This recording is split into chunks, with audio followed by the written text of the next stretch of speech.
Good morning or afternoon, everyone.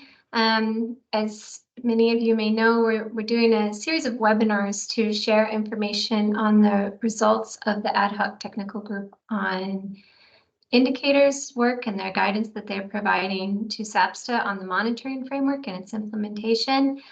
This is actually the second to final webinar in this series. So you can find the other webinars, the recordings of them online. I put that in the chat. And today, this discussion will be focused on the indicator on protected areas, which is associated with Target 3 of the Kunming-Montreal Global Biodiversity Framework. As many of you may be familiar with monitoring of protected areas and how this has looked in the past, where it's been focused on the extent of protected areas, in the guidance that the Ad-Hoc is providing, there are a number of disaggregations that are recommended, which would help to not only look at the extent, but also at the effectiveness and at governance and at protected areas for different ecosystem types. And so the discussion today will really be focused on not only sort of how do you measure protected area and OECM coverage, but how do you assess these other elements of this indicator. And so today we have with us James Williams, who is the co-chair or one of the co-chairs of the Ad-Hoc Technical Group on Indicators, and Stuart Butchart, who is a member of the Ad-Hoc and also is really an expert on a number of indicators of the framework, including the indicator on protected areas. So I will, without further ado, hand over to James and Stuart. Thank you very much indeed, Gillian. Good morning, good afternoon, good evening, wherever you are in the world, or whether you're watching this at another point in time on the recording. What I want to do is to just do a little bit of an introduction. Sorry, go back on my slides, and then hopefully pass over to Stuart to go into the main detail of the work on Indicator 3.1. Just before I launch in, Gillian, can you just quickly confirm you can see the slides full screen, please? Yep.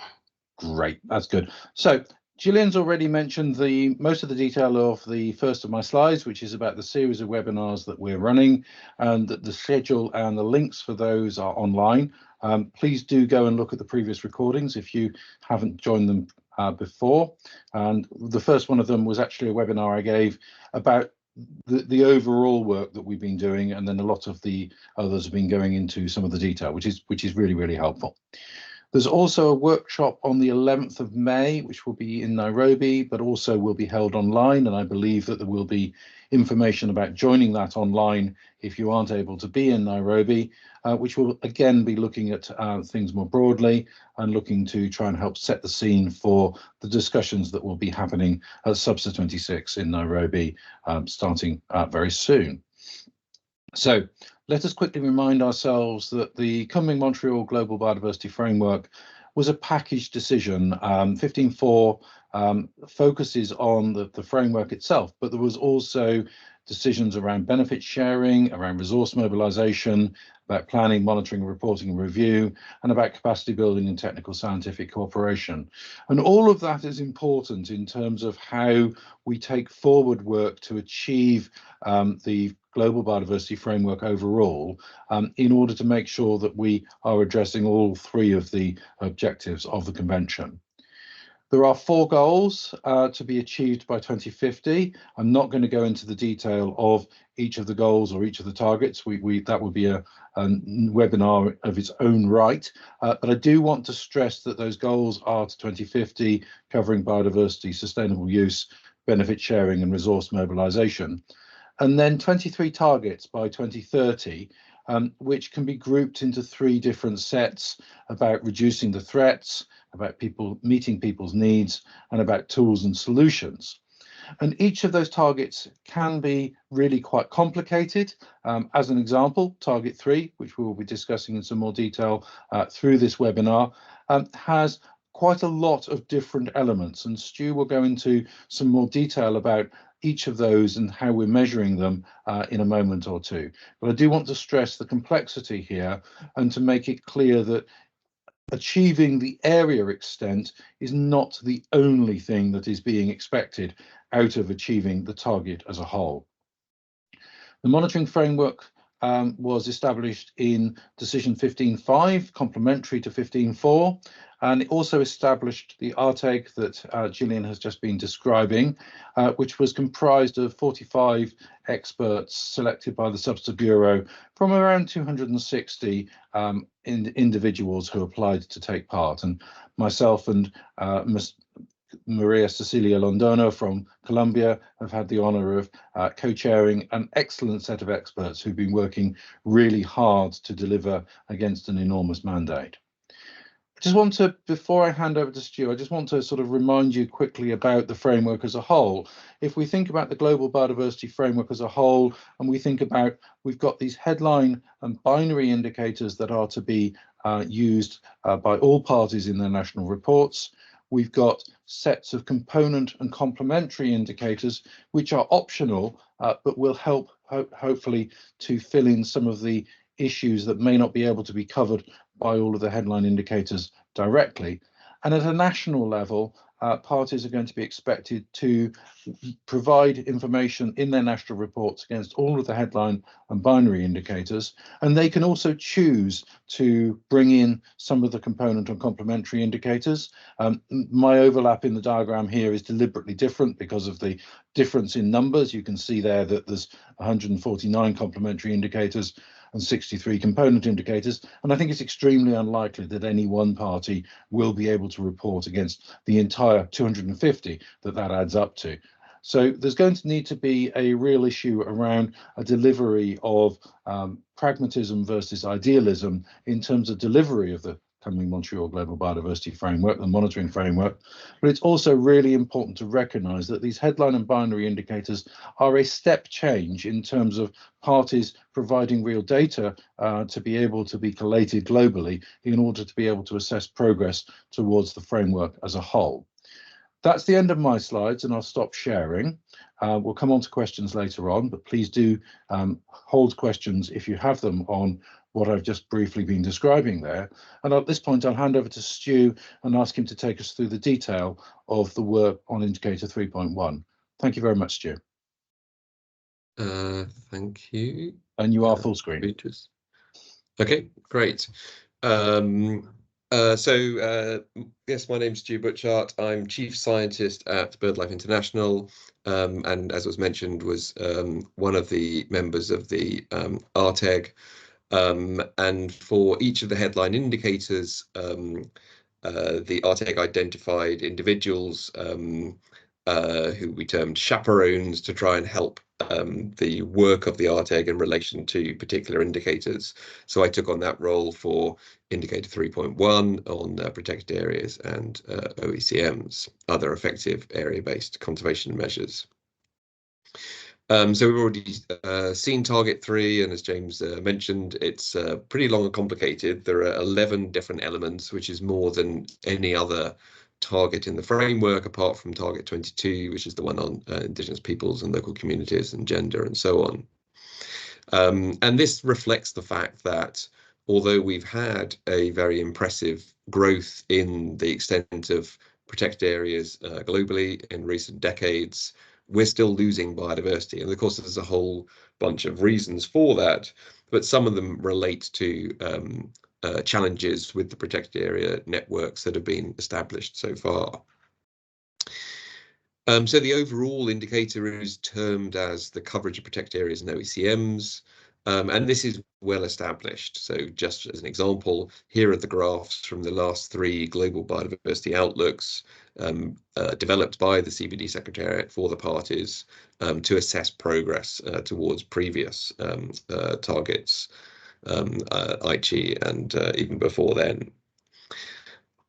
And this indicator is based on data that is submitted by governments to the World Database on Protected Areas, and more recently, the World Database on OECMs. And these are managed by the World Conservation Monitoring Center, part of the United Nations Environment Programme, who release monthly updates to these databases and compile the indicator. And they do so by firstly addressing the fact that some locations are covered by multiple designations To avoid double counting, they dissolve these overlapping polygons. They remove the sites that are proposed protected areas or that have no reported status. And some protected areas are still submitted as point localities rather than polygons. So these are excluded if there's no reported area, or if there's a reported area, the points are buffered to create a circle of the appropriate size and then integrated into the calculations described above. And finally, those protected areas that are designated as man and biosphere reserves are excluded because many of these include buffer and transition zones that are not protected. But it's worth noting that the core areas within man and biosphere reserves are usually national protected areas and so would be included anyway. And so one of the tasks of the ARTEG was to further develop, augment and revise the metadata for each of the indicators. And each of these covers the rationale, what's the basis of them, what are the key definitions that are relevant. So for example, the definition of protected areas, the definition of OECMs, what are the methods by which the indicator is calculated, where does the data come from, how often is the indicator updated, where are the gaps, and of particular relevance here are the disaggregations that are recommended. And you can see all the metadata for the headline indicators in this Substar document that I think was flagged up in the chat as well. And so in the ARTEG, we worked with WCMC and other stakeholders to revise the metadata for this indicator. And in particular, I'm going to talk through the 5 recommended disaggregations. As Gillian said, simply tracking progress in the overall extent of protected areas is insufficient. It doesn't really tell us adequately whether the overall target is being met.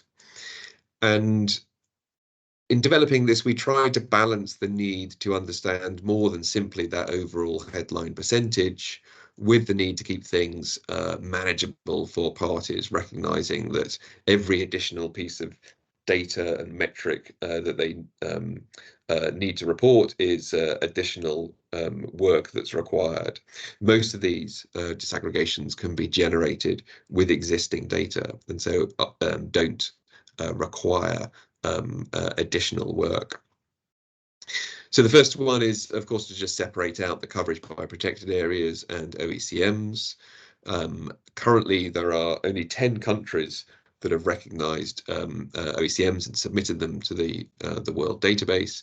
And this reflects the fact that the definition of OECMs was only agreed in 2018. So as more countries apply this tool, recognise the sorts of Indigenous peoples reserves, the community managed areas, and other types of areas that meet the definition of OECMs, their contribution to the target will increase. The second one is to disaggregate by realms. So the disaggregation by marine and coastal and terrestrial is well established. You saw the examples from the previous Global Biodiversity Outlooks. And for these, the marine part is divided into areas within national jurisdiction, so within the exclusive economic zones, and by comparison, the coverage of international waters, areas beyond national jurisdiction. The terrestrial coverage is calculated excluding Antarctica, following long-established convention. But hitherto, there's been no method for disaggregating by the inland waters realm. The methods for this have now been developed by WCMC, the Ramsar Convention on Wetlands Scientific and Technical Review Panel, and the Nature Conservancy. And this is based on the total extent of inland waters derived from the Global Lakes and Wetlands Database, looking at coverage of those areas. So moving forward, disaggregation will be by marine and coastal, terrestrial and inland waters separately. And so, for example, this shows the results globally. The 17% overall coverage varies quite a lot when you break it down by regions. And you can see that coverage of the inland waters realm, this is looking at just the naturally occurring lakes and wetlands, is substantially higher in South America and Africa than it is in Asia, for example. And to provide a richer understanding of the degree to which protected areas cover different ecological formations, we can also look within realms to assess the coverage of biomes. So biomes are things like rivers and streams, or pelagic ocean waters, or tropical, subtropical forests. So it gives us a richer understanding of the degree to which these different ecosystems are covered by the protected area and OECM networks. And further still, within each biome, one can explore coverage of what are called ecosystem functional groups. So, for example, this distinguishes seagrasses from coral reefs, very different ecosystems within the shallow waters biome. And this follows what's called the global ecosystem typology, which has been developed by ICN and many other stakeholders. And it's recommended as the standard hierarchical classification system to be applied across the monitoring framework. So we can compare indicators for different targets using the same system. And this can be achieved either by matching national ecosystem maps, which many countries have, to the typology, or using the indicative global maps from the GET, where national data are not available. For the freshwater biome, the recommendation is to assess both the coverage of the total length of rivers and streams and the coverage of the area of lakes and wetlands, again using national data if these are available.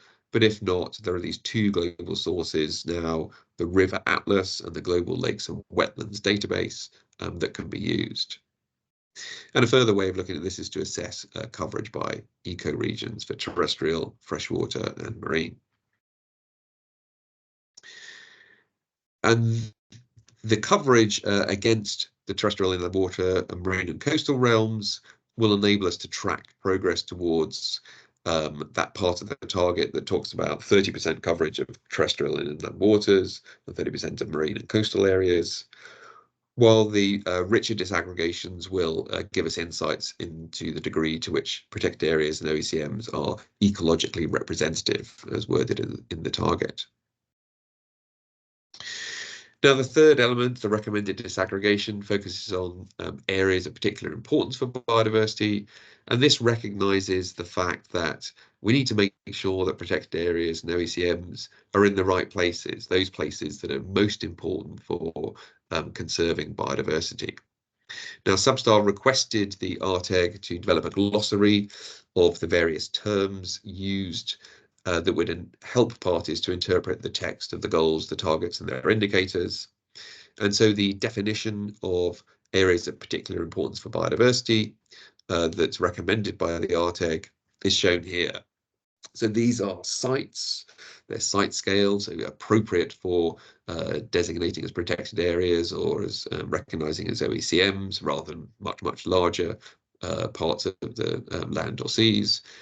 And they're sites that contain significant populations or extents of threatened or geographically restricted species or ecosystems, or that have significant ecological integrity or irreplaceability, or are significant for the maintenance of biological processes, so that's things like migration or spawning, or that provide significant ecological connectivity. And this is based on the definition recently published by Plumtree et al., and it attempts to capture each of the different elements that are focused on by the many different prioritization schemes that are used by different parties, by different organizations. Many of them have slightly different focuses. This attempts to be an overarching definition. Now, key biodiversity areas provide a systematic way of identifying such sites. And these are nationally identified sites using standardized criteria that relate to all of those elements and that encompass existing systems for identifying areas of particular importance. It's a well-established indicator that's already being used. It was used to track progress towards IG Target 11. It forms the basis of the UN Sustainable Development Goal indicators for Goal 14 and 15. And it's used by, for example, the Conventional Migratory Species, the Ramsar Conventional Wetlands, and the UN Convention to Combat Desertification. So parties already using these data to assess the degree to which protected areas are covering these important places. And it's calculated as the mean percentage of each KBA that's covered by protected areas and OECMs, derived from a spatial overlap of these different data sets. And while KBAs provide the most comprehensive data set available for areas of particular importance for biodiversity that are identified nationally using this standardized approach, parties may wish to include other areas that meet the definition in their particular national context. As I mentioned, this has been used for some years. Here you can see, for example, graphs taken from the most recent Global Biodiversity Outlook, the UN Sustainable Development Goal report from a couple of years ago, and the Conventional Migratory Species, State of the World's Migratory Species that was released earlier this year. And here are a couple of examples for different countries. I won't mention which ones they are. The one on the left has already started to recognise OECMs, and you can see that they make an important contribution to coverage of these areas of particular importance. The one on the right haven't yet recognised OECMs, but you can see they've got much higher overall coverage of these sites. The fourth disaggregation recognises the fact that not only do we need to put protected areas and OECMs in the most important places, we also need to ensure that they are effective. And we're all familiar with the challenge of paper parks, places that are designated as protected areas but aren't delivering effective biodiversity conservation. There are lots of different ways of measuring effectiveness.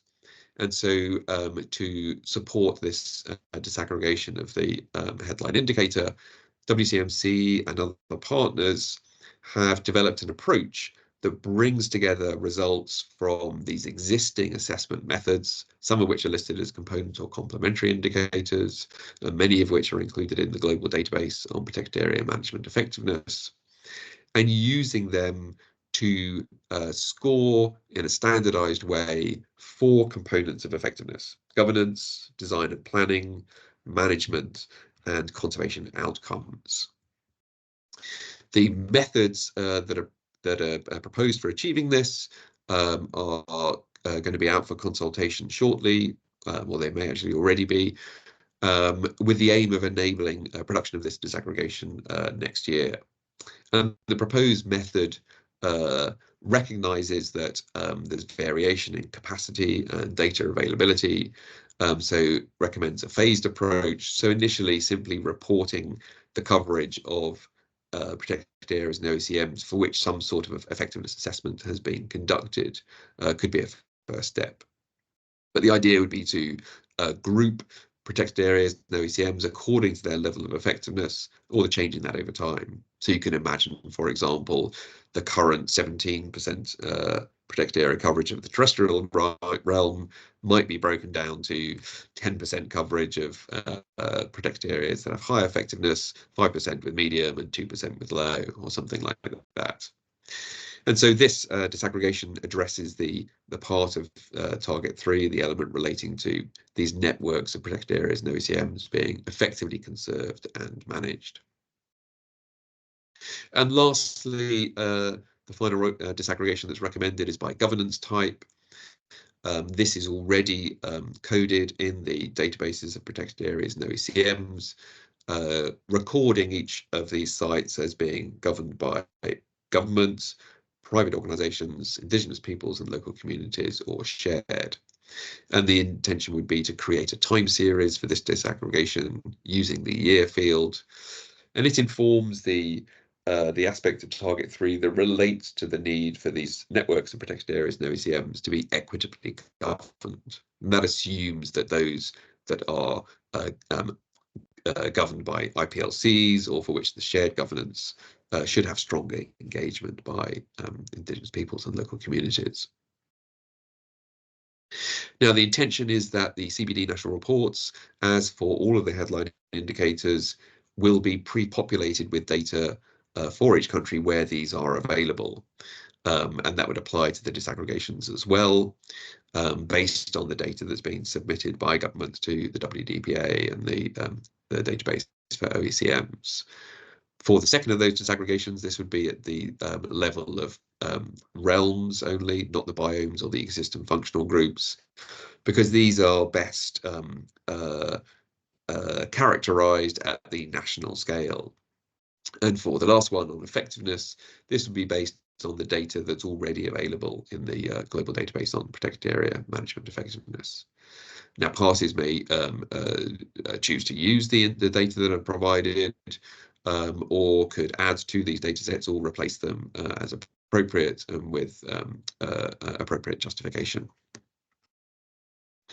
So the overall indicator and those disaggregations speak to many of the components of target 3, but not all of them, shown here in highlights. So there are currently some proxies, but no suitable metrics telling us about protected area coverage of ecosystem functions and services. The proposed indicator doesn't address connectivity, but there are some relevant component or complementary indicators that could be used. There are no suitable metrics currently to be able to track the degree to which protected areas and OECMs are integrated into wider land and seascapes. And although the disaggregations don't specifically speak to the sustainability of any use that's happening in these sites, the disaggregation by effectiveness does, in effect, address this. If species or habitats within a protected area are being unsustainably used, this should be reflected in the biodiversity outcomes component of that disaggregation by effectiveness. So that leaves the words in blue here about recognising indigenous and traditional territories where applicable. And this was wording that was a classic example of the compromises that result through these intergovernmental negotiations, trying to find language that all parties can live with. But it does pose a challenge for us when we're looking at indicators, because there are two ways in which you could interpret this wording. The first is that it's asking for essentially a disaggregation that shows trends in the coverage of protected areas and OECMs that are governed by IPLCs and that fall within indigenous and traditional territories. An alternative interpretation would be that indigenous and traditional territories could contribute to target 3 even if they're outside protected areas and OECMs. And some parties would argue strongly for the second of these, and the other parties would argue very, very strongly against that. So given the existing reporting practices of the governments sending data to the WDPA and the OECM database, given that indigenous and traditional territories are not defined according to their biodiversity objectives and outcomes, which is unlike protected areas and OECMs, and given there's no comprehensive global data set, we recommend continuing the first approach. But that could evolve to reflect future COP decisions, if appropriate, and if suitable data become available. And lastly, it's worth noting that parties can use existing complementary indicators to report national trends in, for example, the extent of IPLC lands that have some form of recognition, or the coverage by protected areas and OCMs coverage by protected areas, OCMs, and traditional territories broken down by governance type. So these would address the concerns that would relate to the second of these interpretations. And that's a summary of the work that the ARTEG has done in relation to this headline indicator. and the recommended disaggregations that are set out in the metadata. And I'd be very happy to take any questions on any of that or related issues. Thank you. Thank you, Stu. So thank you very much for the presentation, and yes, feel free to put your questions in the chat or to raise your hand. Stuart, as in terms of listening to you talk about the different disaggregations, and you mentioned the disaggregation both on Indigenous lands and on the ecosystem functional groups. And I was wondering your view on how this information could be best compiled by countries. You know, if the World Database on Protected Areas is likely not going to host the data that you would need in order to do the overlays, how do you see this happening at the national level, where they would then be able to do these overlays and have those disaggregations available, at least at the national level? Thanks. Yeah, so many countries have maps of their ecosystems that are being developed either regionally or within the country. The idea would be that they would essentially crosswalk or translate those to the appropriate terms in the global ecosystem typology, which is a relatively straightforward task, and then overlap their data on their national protected area and OECM networks in order to determine the current coverage of each of those ecosystem functional groups. And they would then present those data in the national report alongside the pre-populated data that was coming from the analyses that I've described. Thank you. If I can add to that, Gillian, I think it would be important to recognise that the use of the global ecosystem typology is very much about linking national data with a global overview of classification. It's not about trying to expect anybody to do any new survey work. It's about making better use of existing information within national level databases and national classifications to link with an overview such that it's comparable in terms of across indicators across the monitoring framework, because that will allow broader stories to be understood about what's happening in different ecosystems. And where a country doesn't have such data on their sort of mapped ecosystems within the country, they could use the maps that are available from the global ecosystem typology, recognizing they're likely to be potentially less accurate at the national scale, but would provide a preliminary assessment of coverage of different ecosystems within the country. Thank you. So there's a few questions in the chat. One is related to bringing other data sets in and how this would work in terms of reporting component and complementary indicators.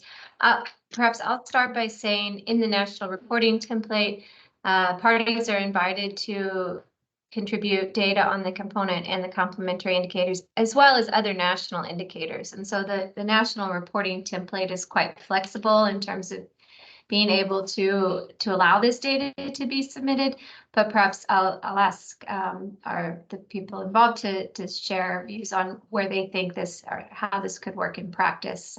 As I said, that's not, but the technology is that we will.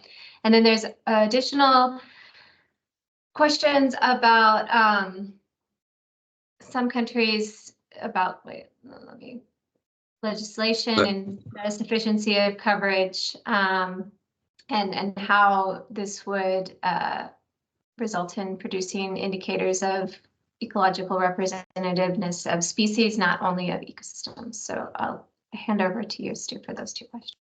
Thanks. So Piero, yes, I see your question there on the coverage of particular species. Remember that what I've been describing is the headline indicator that all countries are expected to report on. And most countries would have a number of other dimensions that they may wish to track and report on in their national reports.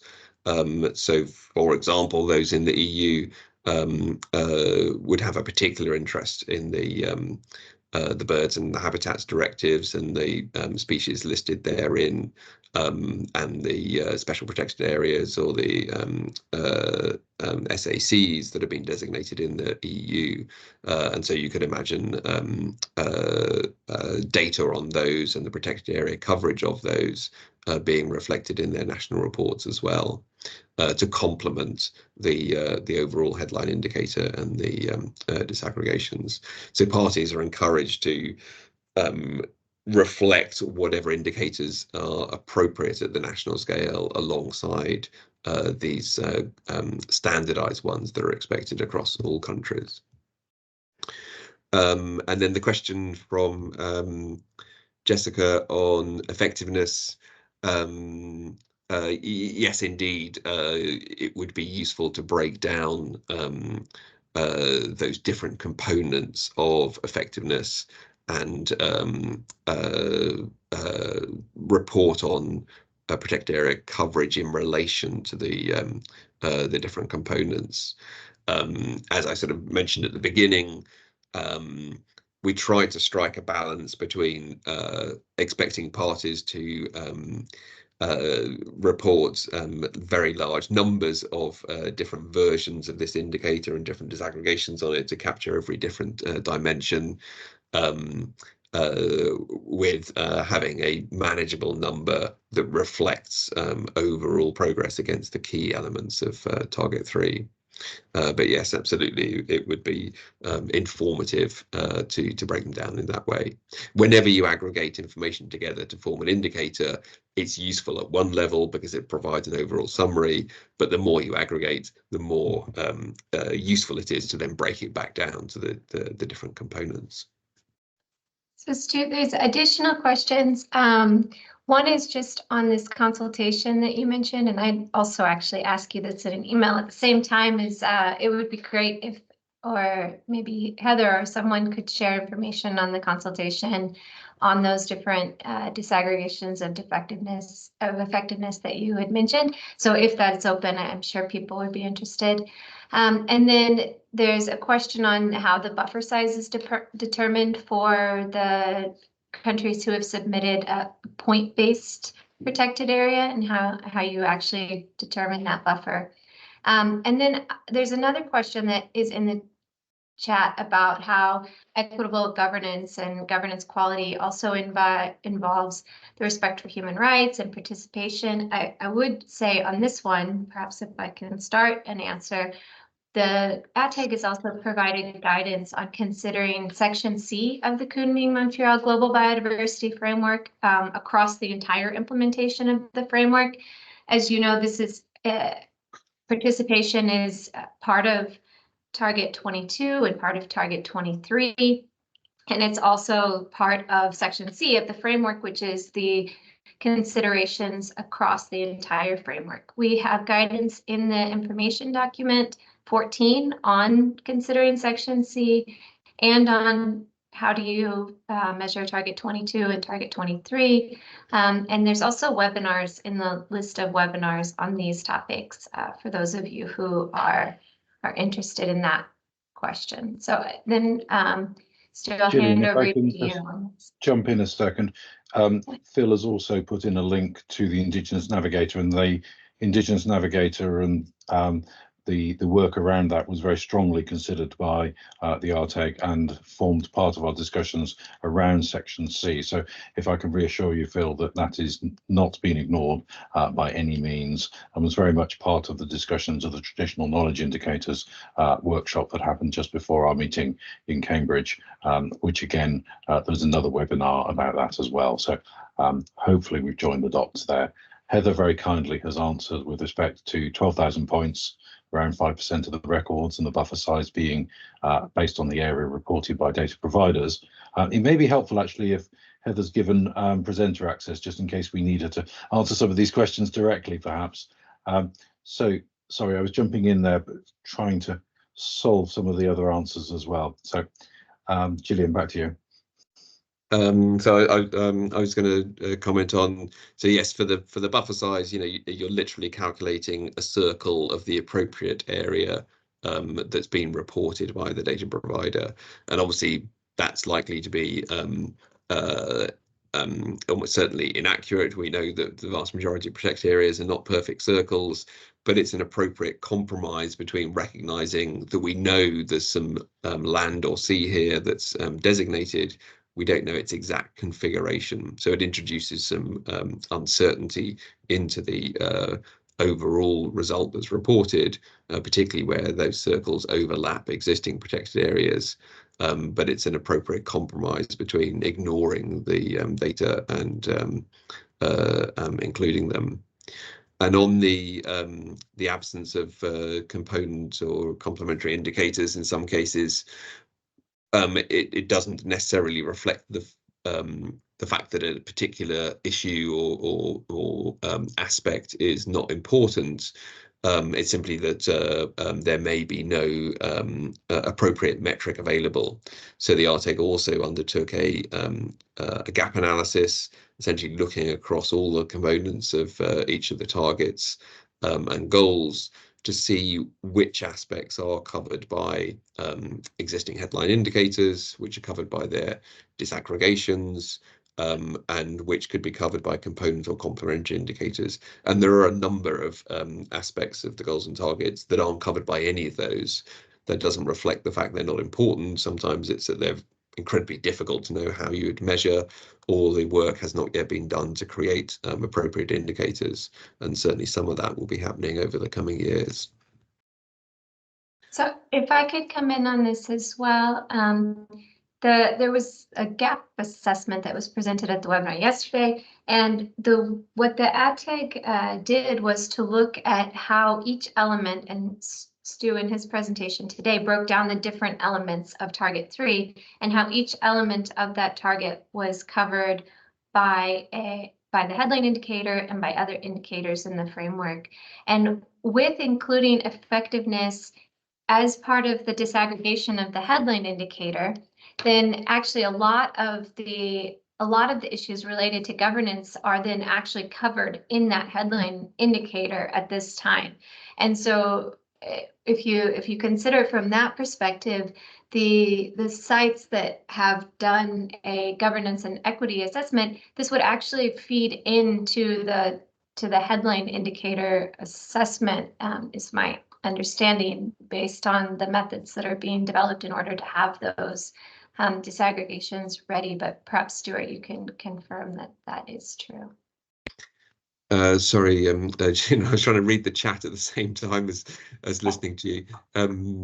Sorry, just ask that question again. Sorry. So the question is, a few people have asked about the sites having done a governance and equity assessment being a complementary indicator. And my point was that actually it's also part of the headline indicator now. Exactly. And so exactly. because it's part of the headline indicator, it's actually sort of been elevated so it hasn't been de-elevated, it's actually been elevated to being part of the headline indicator. And so I was saying maybe if you wanted to elaborate a little bit on that. No, that's right, yes. And we had very little time between our final in-person meeting and completing the report to go to Substar. And one of the things that we probably should have said more explicitly was where a recommended disaggregation basically encompassed a component indicator, we then removed it from that list for the reasons you're saying, because it's reflected in that disaggregation. I'm not sure that's explicitly stated, but that was the approach that we took. Couple of other things. So, oh, please go on. Well, I was going to call on Mandy Driver, who is online, and I see she has her hand raised. And I'll also introduce Mandy. Mandy is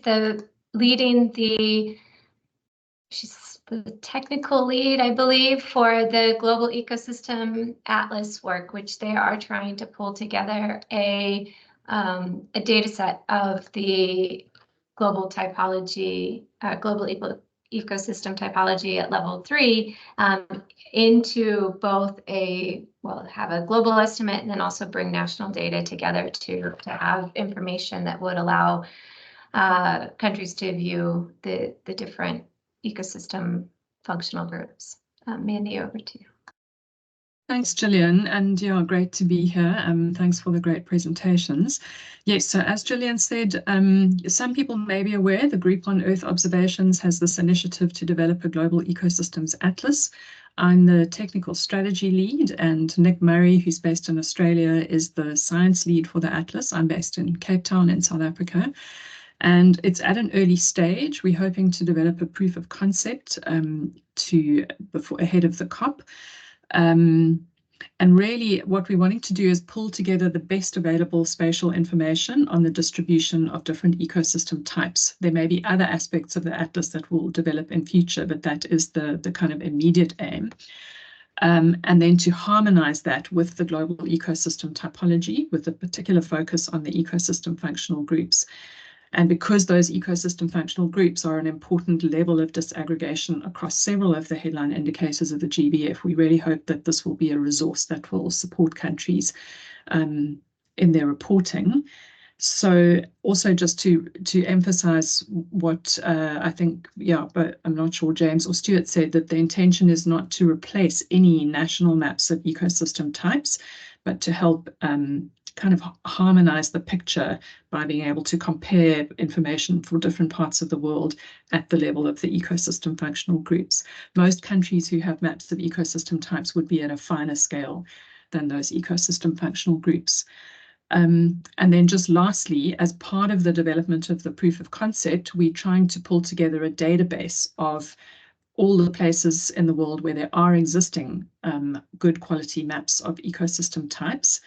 So Nick and his team are working on that. And if anyone, they already have quite a big database, but if your country has a map that you're aware of, your region, there are also a lot of sort of global specialist maps of things like mangroves, seagrasses, and so on. But yeah, if you know of a map or have a map that you think should be part of that database, please do email Nick. I'm going to put his address in the chat and he would love to hear from you. Thanks. Great. Thank you, Mandy. On the question relating to coverage of protected area coverage of rivers and streams, so the intention is that would now be reported moving forward. The methods for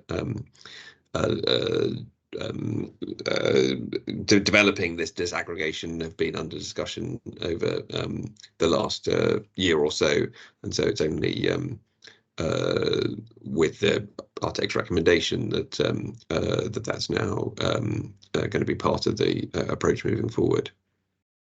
But the World Database on Protected Areas does have a disaggregation already of terrestrial and inland waters as a current disaggregation that's already in the SDGs as well. And I think I would add to that actually feeding the process of update of WDPA, of database on OECMs, database on protected area management effectiveness, will all be grist to the mill in terms of being able to produce this sort of indicator more effectively. So we definitely encourage parties to provide spatial data to UNEP WCMC to enable those databases to be kept as up to date as possible in order to be able to make sure that best use can be made of existing national data. Heather, is there anything that you would like to add to what I presented and what we've discussed? Feel free if that would be useful.